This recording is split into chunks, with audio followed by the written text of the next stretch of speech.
अगर तुम CUET 2026 का एग्जाम देने वाले हो और ये वीडियो स्किप करी तो हो सकता है कि तुम अपना फॉर्म ही ना फिलअप कर पाओ। आपकी एक छोटी सी डॉक्यूमेंट मिस्टेक आपका पूरा एडमिशन कैंसिल कर सकती है। और हाँ, एक डेटा के बेस पे बता रहा हूँ, 10 में से 6 बच्चे ये गलतियां करते हैं। ये एक ऐसी चीज है जो बच्चों आपकी तैयारी से पहले इनिशियल स्टेज पे पूरी हो जाए तो वो सबसे बेस्ट है, क्योंकि कभी कभार रात को नींद तक नहीं आती है बच्चों को जब उनके माइंड में ये चीजें आती है। क्यों? क्योंकि हमेशा से वो सेल्फ डाउट में रहते हैं, ना ही प्रिपरेशन में सही तरीके से मन कर पाता, और हमेशा से एक फियर, एक डर माइंड में सताता रहता है कि अगर मेरा सब कुछ अच्छा हुआ, अगर मेरे एग्जाम में स्कोर भी अच्छे आए और मेरे को टॉप यूनिवर्सिटी जाने का मौका मिला, तो कहीं मेरे डॉक्यूमेंट वेरिफिकेशन में अगर कोई मिस्टेक की वजह से अगर मेरा पूरी तरीके से कैंसिल कर दिया जाए एडमिशन, तो क्या हाल होगा कि सब कुछ किया था, बस एक इतनी सी मिस्टेक की वजह से मेरे को आउट कर दिया गया। और बहुत से स्टूडेंट्स के साथ ये प्रॉब्लम हुई है बच्चों। तो इसीलिए अपनी तैयारी से पहले इस वीडियो को, बहुत शॉर्ट है, मैं आपको इंफॉर्मेशन देने के लिए नहीं बल्कि अवेयर करने के लिए बना रहा हूँ, और हर एक बच्चे को और अपने सभी फ्रेंड्स को इसको शेयर करना जरूरी है, क्योंकि भाई मोरालिटी नाम की भी कोई चीज होती है तो उसे फॉलो कर लेना। क्या चीज है बच्चों? 2026 CUET का एग्जाम अब दूर नहीं है, और ये एग्जाम एक ऐसा एग्जाम बन चुका है जो आपकी टॉप यूनिवर्सिटी का एक गेट पास है। DU, BHU, JNU या फिर AU या फिर कितनी सारी सेंट्रल स्टेट यूनिवर्सिटी में अब जाने का सपना बच्चों, वो ये CUET एग्जाम के पॉइंट ऑफ व्यू से ही हो रहा है। और ऐसे में बच्चों आपके लिए सबसे इंपॉर्टेंट चीज जो निकल के आई है, और आपको उसके ऊपर काम करना है, क्योंकि बहुत सारे बच्चे इस चीज को लेके प्रॉब्लम में हैं, और आप ही के लिए इतनी जल्दी ये वीडियो में बनाने का पॉइंट ऑफ व्यू यही है कि बच्चों आप टाइम रहते हुए इन चीजों को सुधार लो। क्या है चीजें? CUET 2026 नोटिफिकेशन आउट होने वाला है, तो ये डॉक्यूमेंट बनवा लो, वरना तो बच्चों बहुत ज्यादा प्रॉब्लम फेस करने पड़ सकती है। कौन सा है? प्रूफ के तौर पे बता रहा हूं। जैसा कि बहुत से बच्चे इस चीज से अवेयर होंगे, लेकिन बहुत से नहीं भी होंगे, स्पेशली उनके लिए बच्चों ये देखो, NTA जो CUET जैसा कॉम्पिटिटिव एग्जाम को कंडक्ट करवाने की पूरी रिस्पॉन्सिबिलिटी लेता है, उसकी तरफ से नोटिस, पब्लिक नोटिस जारी किया गया था 4 दिसंबर 2025 को, यानी कि अभी रिसेंट टाइम का ही बता रहा हूं। और कुछ इंपॉर्टेंट चीज आपको उसने बोला था कि करनी है, और बहुत सारे बच्चे ना इस चीज को लेके प्रॉब्लम में, इफ बट जैसे क्वेश्चन उनके मुंह से निकलते ही रहते हैं कि सर क्या करूं क्या ना करूं, कुछ समझ नहीं आ रहा। तो वो चीज किस चीज को लेकर है? एक तो आपकी आइडेंटिटी, यानी कि आपके आधार कार्ड को लेके, और उन बच्चों के लिए जो स्पेशल कैटेगरी में आते हैं, यानी कि जो डिसेबल पर्सन है, और साथ ही साथ वो बच्चे जो रिजर्व कैटेगरी में आते हैं, जैसे SC ST EW या OBC NCL वाले, उनके लिए स्पेशली बच्चों मैं बता रहा हूं कि आपको क्या क्या करना चाहिए। ध्यान से मेरी बात एक एक करके समझ लीजिएगा। सबसे पहला अपना डाउट आधार कार्ड को लेके चलिएगा बच्चों। आधार कार्ड आज के समय, चाहे आपका पैन कार्ड से लिंक करवाना हो, बैंक के साथ लिंक करवाना हो, ये OTP जैसा सिस्टम सारा हमारे इसी आधार कार्ड के साथ जुड़ा है। और बहुत सारे लोग इसी चीज को लेके प्रॉब्लम में रहते हैं कि मेरे इसमें गलती है, मेरे उसमें गलती है। आपको सिंपली एक सबसे इंपॉर्टेंट चीज करनी है। मैं आपका ये डाउट क्लियर कर देता हूं कि स्टूडेंट्स बोलते हैं कि सर क्या हम अपने आधार कार्ड के बेसिस पे सारे डॉक्यूमेंट बनाएं? आप जो बोलते हो वो हाफ हो, यानी कि आप एक तरीके से आधी नॉलेज रख रहे हो कि आपके जो डॉक्यूमेंट बनेंगे ना, वो आधार कार्ड के बेसिस पे नहीं, आपके सारे डॉक्यूमेंट आपकी क्लास 10th की मार्कशीट के बेस पर होने चाहिए, और उसके बेस पर ही आपका आधार कार्ड बना होना चाहिए। इसलिए एक एडवाइजरी पहले से ही जारी कर दी है, क्योंकि मेरे को खुद बच्चे बोलते हैं कि सर जो मेरा आधार में वैसा मैं करा लूं। अरे भाई 10वीं में तुम वैसे नहीं चेंज करा पाओगे, बहुत लंबा प्रोसेस है, अखबार तक में आपको इश्तिहार देना पड़ता है, सब कुछ करना पड़ता है। तो इसलिए इसमें चेंजेस पॉसिबल है, समय रहते हुए आपको करवाने पड़ेंगे। क्या क्या चेंजेस करवाने हैं? सबसे पहले बच्चों नेम को लेके, क्योंकि बहुत सारे बच्चों को नेम के लेके प्रॉब्लम है, उनकी स्पेलिंग में मिस्टेक है, नेम के साथ उनके फादर नेम में भी उनकी प्रॉब्लम है। ठीक है, तो आपको सिंपली क्या करना है, जो आपके 10th क्लास की मार्कशीट में है ना, जो भी नाम मेंशन है आपका, तो बच्चों वो आपको ध्यान में रख के करना है। कैसे? जैसी स्पेलिंग है वैसी आधार कार्ड में करवाओ, वही आपका प्रूफ रहेगा। जो आपका फादर नेम आधार कार्ड में है, 10th की मार्कशीट में है, वही अपने आधार कार्ड में पीछे बैक साइड में जो होता है ना फादर नेम, वही मेंशन कराओ, कोई दिक्कत नहीं आएगी, मैं इस बात की पूरी गारंटी दे रहा हूँ।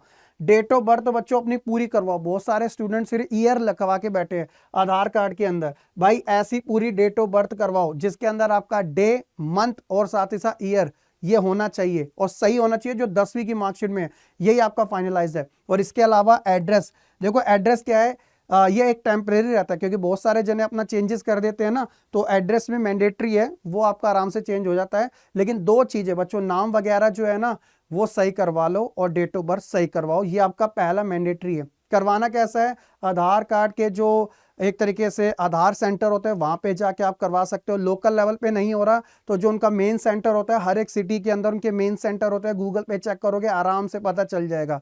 डिटेल चाहिए तो कमेंट्स कर देना, उसके अलग से वीडियो बना दूंगा, ठीक है। तो ये चीज ध्यान रखना। दूसरा, उन स्टूडेंट्स के लिए जो कि डिसेबिलिटी सर्टिफिकेट रखते हैं, क्योंकि इन बच्चों के साथ भी जो इस कैटेगरी के आते हैं, स्पेशल कैटेगरी के प्रॉब्लम्स आते हैं बच्चों, आपका ये जो यूडीआईडी यानी कि जो आपका यूनिक डिसेबिलिटी आईडी कार्ड होता है वो आपके पास होना जरूरी है। उस चीज से काम नहीं चलेगा। क्यों? क्योंकि डॉक्यूमेंट वेरिफिकेशन के लिए बच्चों आपसे ये सारी चीजों को मांगा जाता है। तो इस चीज का आप सारे बच्चे ध्यान रखिएगा, टाइम रहते हुए इन चीज को ठीक करवा लीजिएगा। जो भी चीज है इन्हीं के बेसिस पे ही आपको अपना मेंशन करना पड़ेगा, ताकि बच्चों जब मैच किया जाए आपकी डिटेल को तो आपके इस जो आपका यूडीआईडी है, यूनिक डिसेबिलिटी आईडी कार्ड, उसके बेसिस पे वो मैच हो जाए तो आपको इतनी सी भी दिक्कत नहीं फेस करने पड़ेगी। तीसरी, उन स्टूडेंट्स के लिए जो सबसे ज्यादा खास है, जो सबसे ज्यादा इनकी डिमांड आती है, वो है कैटेगरी सर्टिफिकेट वाले बच्चे। इसमें दो कैटेगरी के बच्चों को इतनी प्रॉब्लम फेस नहीं करनी पड़ती। जो बच्चे एससी और एसटी कैटेगरी से है, शेड्यूल कास्ट और शेड्यूल ट्राइब वाले, अनुसूचित जाति और अनुसूचित जनजाति, इनका सर्टिफिकेट कॉमन रहता है, प्रॉब्लम इतनी ज्यादा नहीं रहती। किन के साथ सबसे ज्यादा प्रॉब्लम रहती है? अगर इन कैटेगरी के बच्चों को रिजर्वेशन का लाभ लेना है तो इनके लिए ज्यादा प्रूफ मांगे जाते हैं, जो कि है एक तो इकोनॉमिक वीकर सेक्शन वाले जो आर्थिक तरीके से पिछड़े हैं, और साथ ही साथ ओबीसी एनसीएल की कैटेगरी वाले, अदर बैकवर्ड क्लास में जो नॉन क्रीमी लेयर होते हैं, इनको रिजर्वेशन का बेनिफिट मिलता है। अब इनके लिए प्रूफ मांगा जाता है, प्रूफ मांगा जाता है ईडब्ल्यूएस का सर्टिफिकेट जो इनकम के बेसिस पे बनता है, कि प्रूफ बताओ कि आप ईडब्ल्यूएस की कैटेगरी में आते हो नहीं। तो इससे आपकी बैंक स्टेटमेंट जो होती है वो मांगे जाती है फादर के नेम की, ठीक है। 6 मंथ के लिए वैलिडिटी रहती है इसकी। तो जब आप अपना फॉर्म भर रहे हो तो 6 मंथ का ही बनता है ये ज़्यादातर, तो आप बना लीजिएगा। कहाँ से बनेगा? जो आपके डीएम ऑफिस होते हैं ना, एसडीएम ऑफिस जो डिस्ट्रिक्ट मजिस्ट्रेट का होता है, वहाँ पे जाके बनते हैं, या कोई साइबर कैफे वाला भी बना देता है। लेकिन आई सजेस्ट कि बच्चों आपको डायरेक्ट वहाँ पे जाके सारी इंस्ट्रक्शन मिल जाती है। और सेम ये भी ओबीसी एनसीएल, तो ओबीसी एनसीएल, अब बच्चों को डाउट रहता है, देखो एक होता है ओबीसी का सर्टिफिकेट जो एक ही बार बनता है परमानेंट, ध्यान रखिएगा मेरी बात, ये परमानेंट बनता है। अब बच्चे सोचते हैं कि यही हमारा सर्टिफिकेट है, नहीं, इसके साथ एक ना 1 ईयर का फाइनेंशियल ईयर का बनता है जिसको कहते हैं एनसीएल। इसके अंदर बच्चों बैंक स्टेटमेंट लगती है, बैंक स्टेटमेंट लगती है आपके पेरेंट्स की।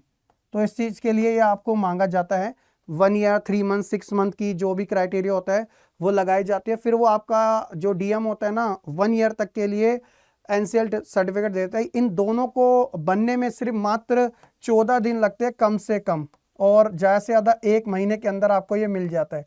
ऑनलाइन भी ले सकते हो, ऑफलाइन भी ले सकते हो, वहीं पे जाके ऑफिस से। तो ये चीज़ें आपको समय रहते हुए बना लेनी है। देखो यार ये बहुत ज़्यादा इंपॉर्टेंट है। सोचो कि आप इतना अच्छा स्कोर लेके आ गए और उसके बाद आप खुश हो, लेकिन जिस दिन आप कॉलेज में एडमिशन लेने गए, डॉक्यूमेंट चेक कराए, उसमें तो कमी आ गई यार। अब कमी आ गई तो आपको चांस दिया था कि ठीक करवा लो, अब आप बोलोगे यार टाइम तो है ही नहीं सर, अब कहाँ से ठीक कराए। अब वहाँ जाके बार बार आप बोलोगे कि प्लीज़ मेरा बना दो बना दो, अब वो बन नहीं पाएगा। समझ रहे हो क्यों? क्योंकि टाइम रहना है। तो ये चीज़ें इसीलिए मैं आपको बता रहा हूँ कि ये वीडियो सब बच्चों के साथ शेयर कर देना टाइम रहते हैं। और कोई डाउट है तो मुझे कमेंट सेक्शन में बता देना। बहुत ज़्यादा इंपॉर्टेंट वीडियो थी, इसलिए बच्चों इन चीज़ों का ध्यान रखना। कोई भी प्रॉब्लम है मुझे बताओ, नेक्स्ट वीडियो उसी के ऊपर डिटेल में अलग से लेके आऊँगा। अगर सब कुछ समझ आ चुका है तो फीडबैक देख के अपने सभी फ्रेंड्स के साथ शेयर कर देना।